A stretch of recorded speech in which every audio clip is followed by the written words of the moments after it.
Okay बेटा, हम लोग पहुंचे कॉर्पोरेट अकाउंट में। कॉर्पोरेट अकाउंट में हमारे चैप्टर का नाम है issue of bonus shares and right shares. Issue of bonus shares and right shares. फिलहाल ये जो एग्जांपल है ये बोनस शेयर्स का एग्जांपल है, ठीक है। ध्यान दो सब लोग, ये सुधीर प्रकाशन का क्वेश्चन नंबर 4 है। सुधीर प्रकाशन में क्वेश्चन 4, ये कंपनी का नाम लिखा है फेरा कंपनी लिमिटेड। जितना हो सके मैं साथ साथ में रीड भी करते जाऊंगा, लिखाते भी जाऊंगा। ये Fera company limited as an authorise capital, तो मैं साथ साथ में लिखते जाऊंगा। यहाँ पे कंपनी का नाम लिखा है फेरा कंपनी लिमिटेड, तो सबसे पहले हम लोग लिखेंगे फेरा कंपनी लिमिटेड। ये कंपनी का नाम फेरा कंपनी लिमिटेड। अब स्टार्टिंग में लिखा हुआ है फेरा company limited has an authorised capital of ₹10 lakh. ये मिसप्रिंट भी है, आप लोग अपने अपने टेक्स्ट बुक में सुधार लेना।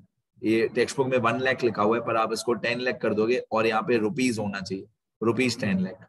तो ये ₹10 लाख इनका ऑथराइज्ड कैपिटल है फेरा कंपनी का। मैं लिख देता हूँ ऑथराइज्ड कैपिटल है ₹10 लाख। अब ₹10 लाख,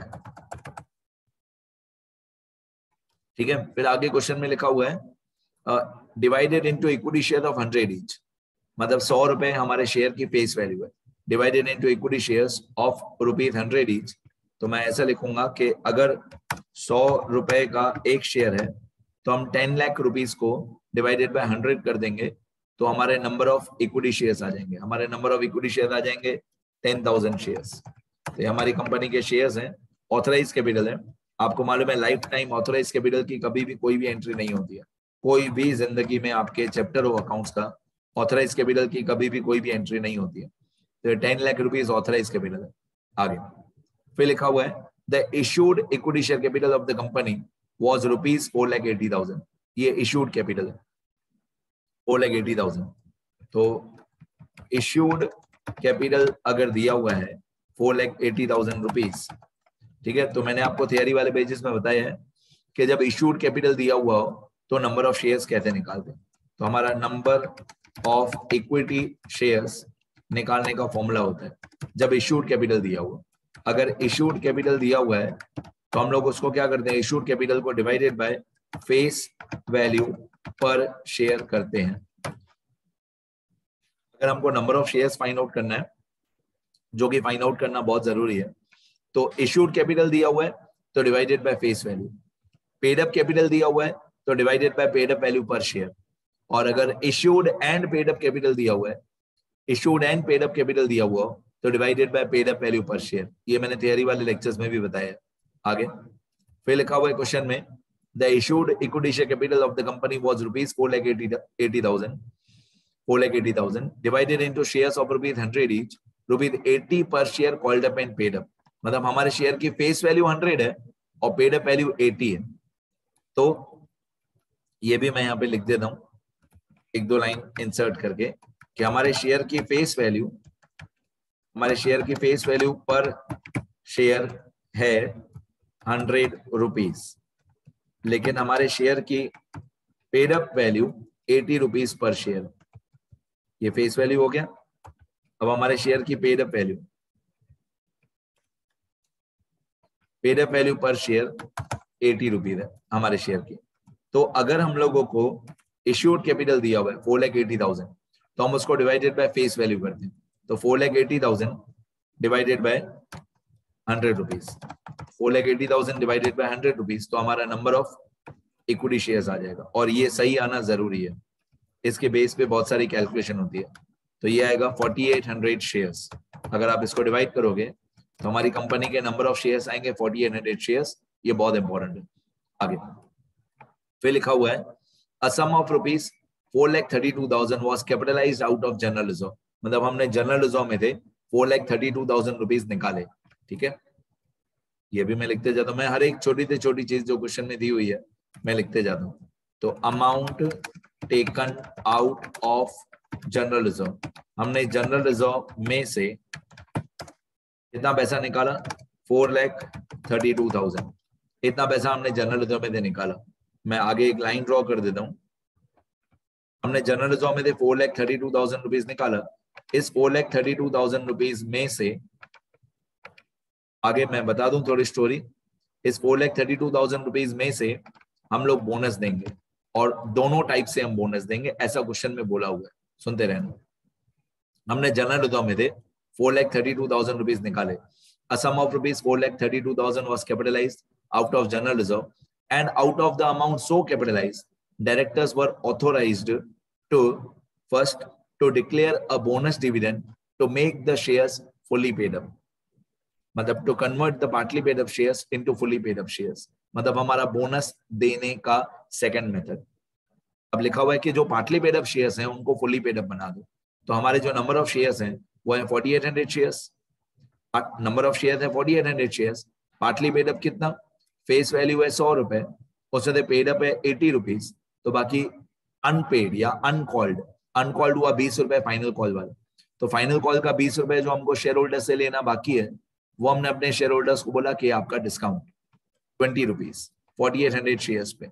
तो 4800 शेयर्स पे 20 रुपीज, सुनना ध्यान से, 4800 शेयर्स पे 20 रुपीज, ये होता है मेरे हिसाब से 96,000। चेक करते हैं, 4800 मल्टीप्लाई बाय 20, 96,000। ये 96,000 हमारा बोनस देने का सेकंड मेथड है। Second method of bonus. Second method of bonus क्या होता है? To convert the partly paid up shares into fully paid up shares. तो हमने अपने शेयर होल्डर्स को बोला कि आप लोगों का जो 20 रुपए बाकी है 4800 शेयर्स पे, वो आप नहीं देना, वो आपका बोनस। ठीक है, अभी बोनस देने का फर्स्ट मेथड भी है, सुनना ध्यान से। फिर सेकंड पॉइंट में लिखा हुआ है to issue 2400 new equity shares of ₹100 each at a premium of ₹40 as bonus. अब ये जो ऑन द बेसिस ऑफ लिखा हुआ है ना, ये ऑन द बेसिस ऑफ जो लिखा हुआ है यहां से लेकर, ये अगर ऑन द बेसिस ऑफ नहीं भी दिया होता ना तो भी हमारा आंसर आ ही जाएगा। ये ऑन द बेसिस ऑफ नहीं दिया हो, ये मैं बाद में समझाऊंगा। On the basis of 1 equity share, on the basis of 1 equity share for every 2 equity share held, अगर ये लाइन नहीं भी होती तो भी हमारा आंसर सॉल्व हो जाएगा। 2400 न्यू इक्विटी शेयर्स, 100 रुपए का एक और 40 रुपए प्रीमियम। अब सुनना ध्यान से, 2400 न्यू शेयर्स, 2400 न्यू शेयर्स, 100 रुपए का एक, 40 रुपए प्रीमियम, मतलब टोटल इश्यू प्राइस 140 रुपए। तो 2400 को अगर हम मल्टीप्लाई बाय 140 करें तो ये होता है 3,36,000। मतलब 3,36,000 का बोनस देने का फर्स्ट मेथड, ये बोनस देने का फर्स्ट मेथड है। फर्स्ट मेथड को हम लोग बोलते हैं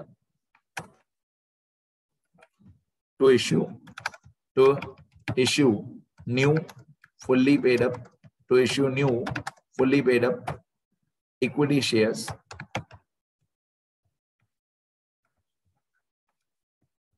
as bonus। मतलब हमने नए इक्विटी शेयर्स दिए एज बोनस। कितने शेयर्स दिए? 2400 शेयर्स। 100 रुपए फेस वैल्यू थी और 40 रुपए प्रीमियम, 140। तो 2400 मल्टीप्लाई बाय 140, 3,36,000 होता है। अब आपको चेक करना है कि ये 3,36,000 और ये 96,000 दोनों को प्लस करके उतना ही आना चाहिए जितना क्वेश्चन में amount taken out of general reserve दिया होता 4,32,000। अब आपको चेक करना है कि फर्स्ट मेथड और सेकंड मेथड को प्लस करके 4,32,000 आ रहा है कि नहीं। तो 3,36,000 प्लस 96,000, 3,36,000 प्लस 96,000, 4,32,000 आ रहा है। मतलब हमारी सारी कैलकुलेशन सही है। अब मैं आपको एक और पॉइंट बताता हूं, अगर हमको क्वेश्चन में ये 2400 शेयर्स नहीं दिया होता, ये वाला जो 2400 शेयर्स है, अगर हमको ये 2400 शेयर्स क्वेश्चन में नहीं दिया होता तो हम लोग क्या करते? यहां पे लिखा on the basis of 1 equity share for every 2 equity shares held मतलब ओल्ड मतलब पुराना, मतलब पुराने 2 शेयर्स के बदले में एक नया इक्विटी शेयर, पुराने 2 इक्विटी शेयर्स के बदले में एक नया इक्विटी शेयर। तो पुराने ओल्ड मतलब हेल्ड 2 शेयर्स, पुराने 2 शेयर्स के बदले में bonus share 1 on the basis of 1 share on the basis of 1 share for every 2 shares held. तो जिस भी हमारे पुराने शेयर होल्डर के पास 2 शेयर्स हों उसको हम 1 शेयर बोनस में देंगे, 2 पे 1 फ्री। तो पुराने हमारे कितने शेयर्स थे? पुराने हमारे शेयर्स थे ये वाले, नंबर ऑफ शेयर्स 4800, हमारी कंपनी के 4800 शेयर्स थे। तो 2 शेयर्स पे 1 शेयर फ्री, तो 4800 शेयर्स पे कितने शेयर्स फ्री? आप इसको क्रॉस मल्टीप्लाई करो, 2 के सामने 1, तो 4800 के सामने कितना? तो ऑब्वियसली ये आएगा 2400 शेयर्स। तो मैं आपको ये बता रहा था कि अगर क्वेश्चन में 2400 शेयर्स नहीं दिया होता तो हम कैसे निकालते? 2:1। हेल्ड मतलब ओल्ड, ओल्ड 2 शेयर्स के सामने 1 बोनस शेयर। क्वेश्चन में लिखा हुआ है, शब्द सुनना, क्वेश्चन में लिखा हुआ है on the basis of 1 share for every 2 shares held, मतलब पुराने 2 शेयर्स के बदले में 1 बोनस शेयर। तो पुरानी कंपनी के शेयर्स हैं कितने? 4800, 4800 के सामने कितना? क्रॉस मल्टीप्लाई, 2 के सामने 1, तो 4800 के सामने कितना? 2400। अब 2400 शेयर्स आ गया, फिर मल्टीप्लाई बाय 140। अब ये 3,36,000 आया और ये 96,000 आया, इन दोनों का टोटल यही वाला 4,32,000 होना चाहिए। बस क्वेश्चन में और कुछ भी नहीं, इतना ही क्वेश्चन है। assuming that the resolution was given effect to, you are requested to pass necessary journal entries in the books of the company। मैं आपको जर्नल एंट्रीज बताऊंगा जो हमेशा सेम होती है। जर्नल एंट्रीज का फॉर्मेट मेरा बनाया हुआ है, ठीक है। पहली एंट्री में हम जनरल रिजर्व में थे 4,32,000 रुपीज निकालेंगे। मैंने लाखों बार बताया, कभी भी किसी रिजर्व में थे पैसे निकालते हैं तो वो रिजर्व जो है डेबिट हो जाता है। तो मैं जनरल रिजर्व में थे पैसे निकालूंगा 4,32,000, पहली एंट्री 4,32,000 जनरल रिजर्व में से निकालो।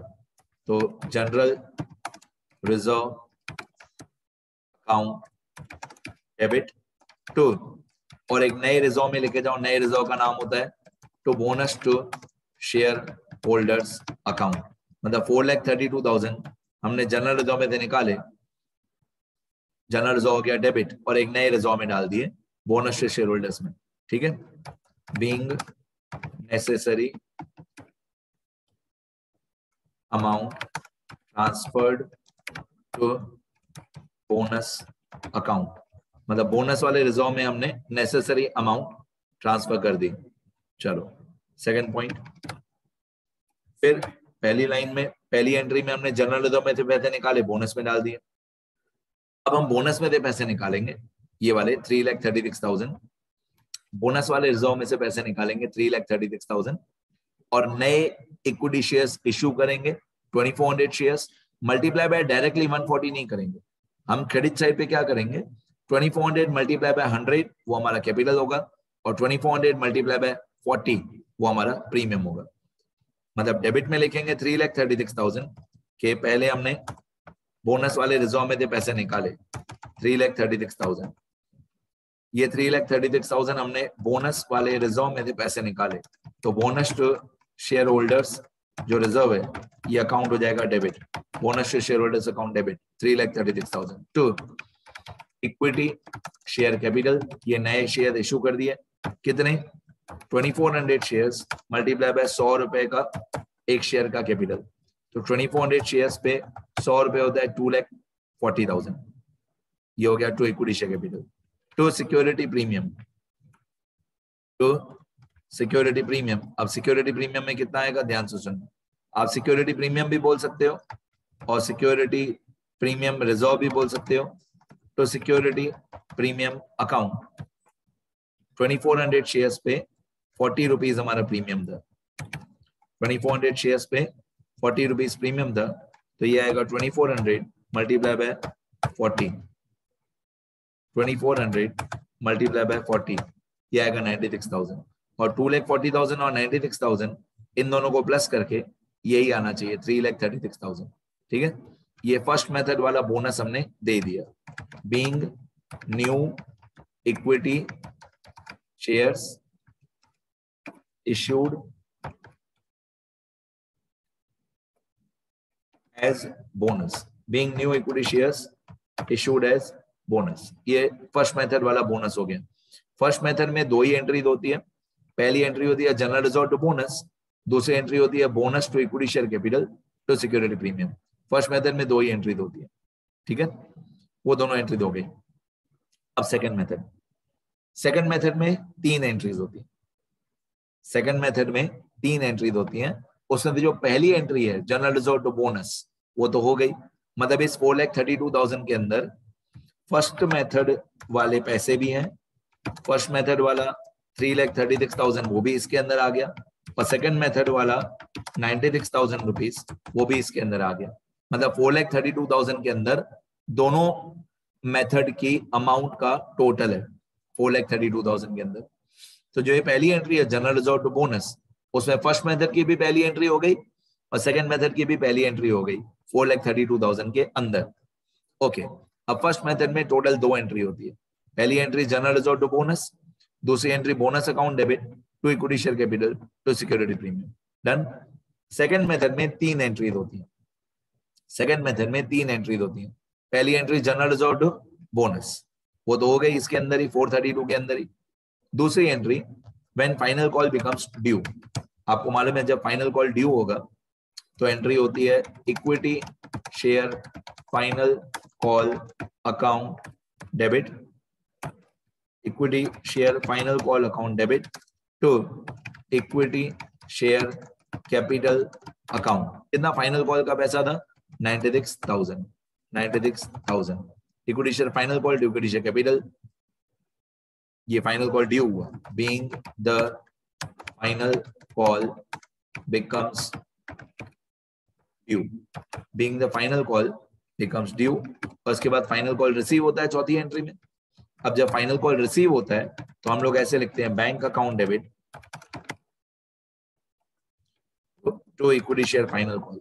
जब फाइनल कॉल रिसीव होता है तो bank account debit to equity share final call account. लेकिन इस क्वेश्चन में क्योंकि ये चैप्टर का नाम है बोनस, हम फाइनल कॉल का पैसा रिसीव नहीं करेंगे थ्रू बैंक, पैसा मिलेगा नहीं, ये पैसा हम लोग डिक्लेयर कर देंगे एज बोनस।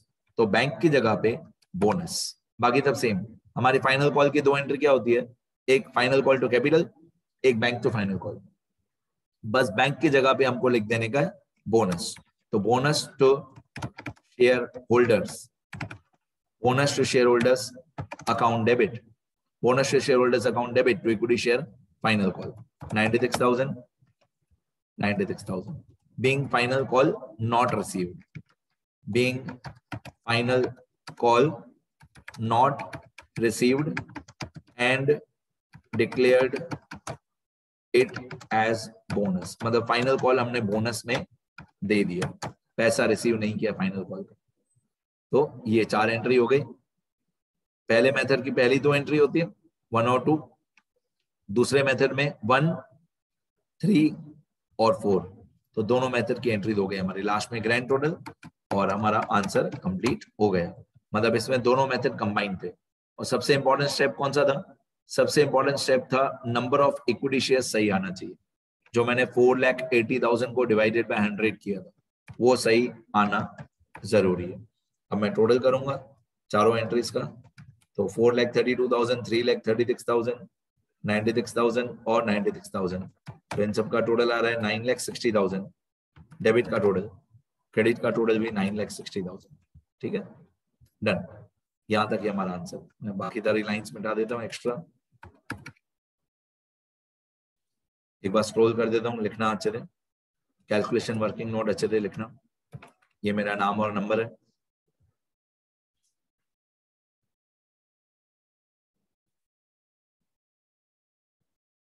ये क्वेश्चन है सुधीर प्रकाशन 4th number, bonus shares, issue of bonus shares.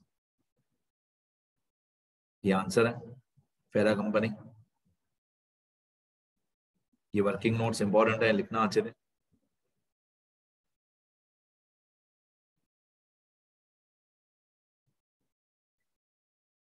यहाँ पे ऊपर आएगा journal entries in the books of फेरा कंपनी।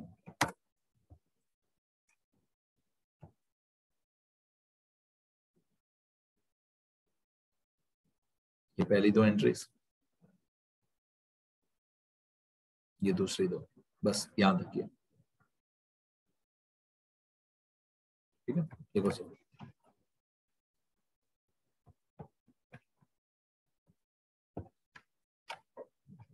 लिखते रहो बेटा।